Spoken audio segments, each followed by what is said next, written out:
Does it ever feel like society is telling you that you're not thin enough, you're not rich enough, you're not man enough, just in general, you're not enough?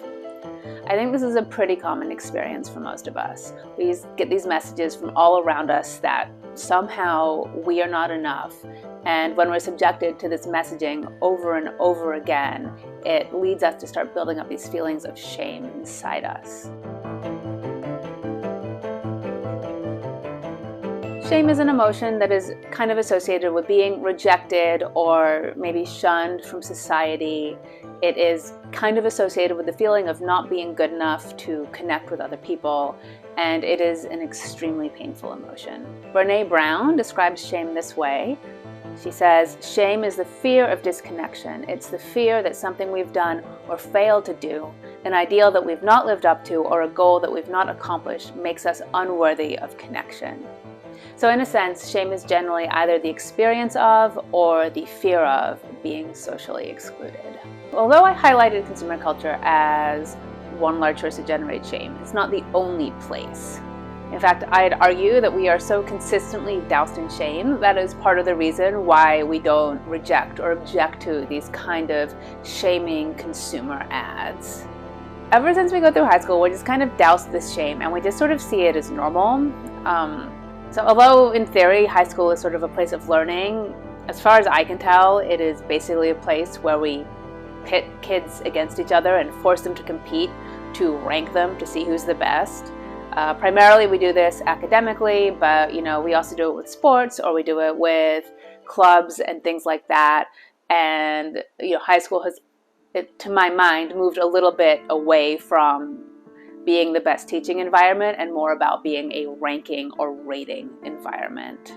And part of that culture is no matter how good you are at things, you are not going to be good at everything. And so you are going to be forced to compete at something that you're bad at. And that is definitely going to give you some feelings of shame or humiliation that you have to deal with as an adolescent.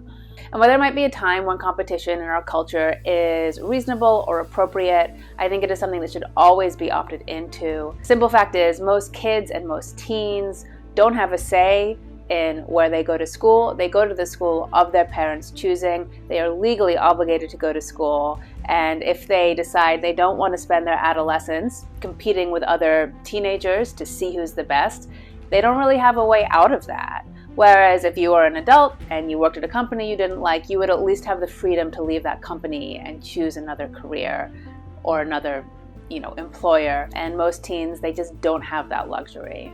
And so teens are basically just forced into these inescapable arenas of shame while they are transitioning into adulthood.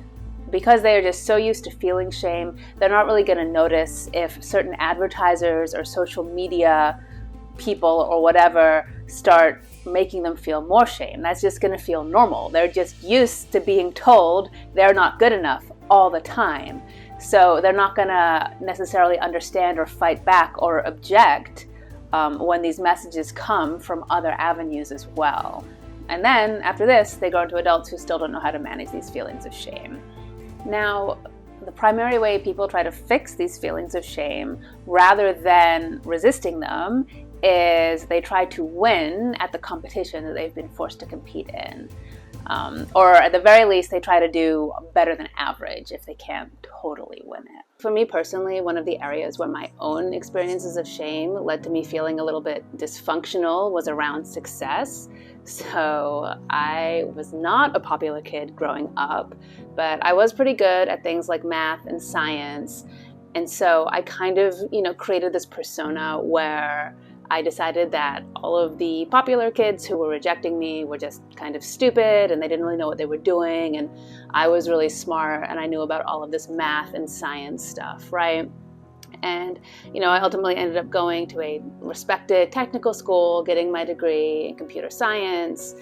And, I sacrificed like a lot of joy and human connection and friendship to do that. But what happened is this persona shielded me from the underlying shame and social rejection that I had felt basically throughout my entire adolescence. even if people kind of made fun of me for being a nerd or something, I could just kind of lean into this persona, lean into my identity as sort of being rational and all that to sort of help kind of get me through it. The only problem was this basically became a permanent coping mechanism for me. And even to this day, I really struggle with, working on my own independent projects, even like this YouTube channel. When I work on this YouTube channel, this kind of like old adolescent shame comes up because I never really resolved those feelings of being socially isolated when I was younger. And as soon as I take away my coping mechanism, which is basically being a very technical person, being well respected in this sort of technical community, as soon as I take that away, then these shame feeling comes up and I start kind of getting very anxious and insecure. But the thing is that my personal projects like this YouTube channel or my blog or whatever, they are a lot more ideologically close to my personal value system than computer programming is. Like, programming's fine, but it's kind of neutral. And functionally, what I've spent most of my career doing is basically building different e-commerce sites. But the world has like a ton of e-commerce sites, and I feel like the type of stuff that I want to work on is a little bit more unique. But the flip side of it is I just kind of feel a bit like a crazy lady ranting at a camera, and so it's a lot of, it's emotionally harder. And I don't think I'm unusual about this. I think this is a very common experience that when we are shamed strongly enough, it is so painful that we will do anything, including kind of abandoning our own true nature in order to mitigate the pain of experiencing that. So from what I can tell, most people will tend to deal with shame kind of similarly to me. So they will basically pick a kind of area that they think they can excel at, and they will kind of double down on being really awesome in that area.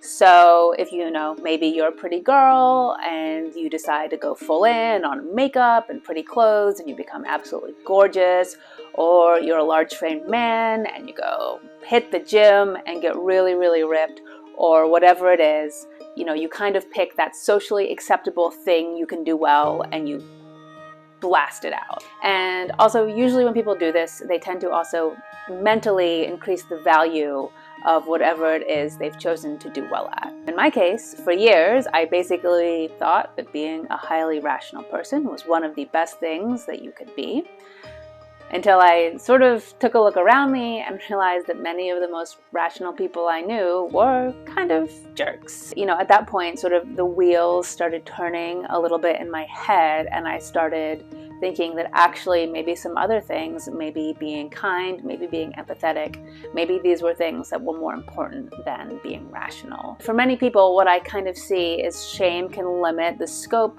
of things they're either willing to try or willing to value, because they are really tempted to just double down and just keep doing the thing that they are already accepted by society for doing. And and in a way, this in and of itself is like a little bit of a tragedy. Like, for example, had I just kind of kept insisting that being rational was the only way to be, I would have sort of missed out on a lot of connection and a lot of joy with people in my life. And I think I would be a much less happy person today had I not had a shift in my values.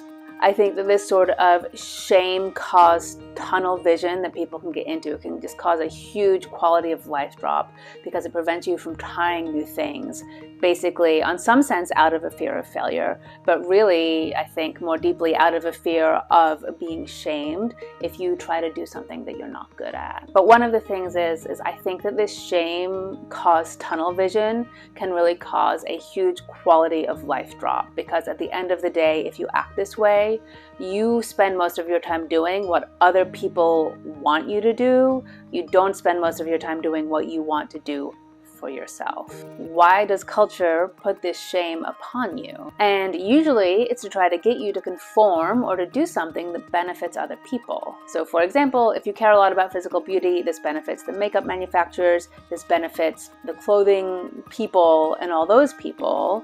And it may make you happy, but it may not make you happy. Similarly, if you become obsessed with losing weight or getting in shape, this will benefit, the massive diet industry or whatever it is that we have. In my case, my kind of attachment to being successful really benefited my employers, mostly because they could get me to work really hard with the promise that I would eventually be promoted if I did well. But, did that hard work really benefit me, or did it benefit me as proportionately as it benefited my employers?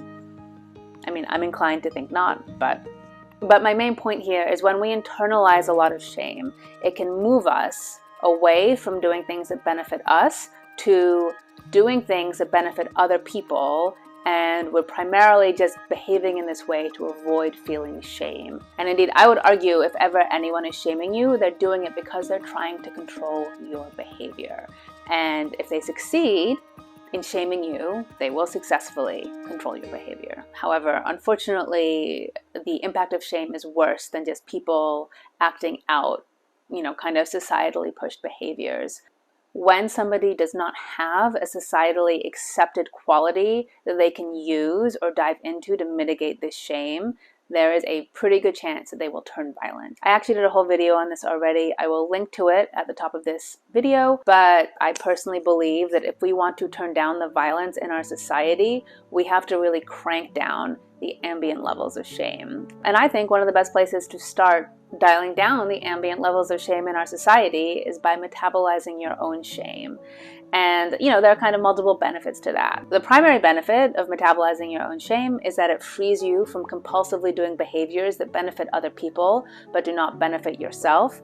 It kind of frees you up to be a more authentic, true to yourself person, and to, in a sense, be less controllable by other people. However, the additional side of it is that when you are experiencing a lot of shame yourself, you're also kind of more prone to pass that shame on. If you consider kind of high school Emma, when I was feeling a lot of shame about being unpopular, I would be more likely to lean into this sort of superior, rational persona that I had crafted to mitigate my own shame.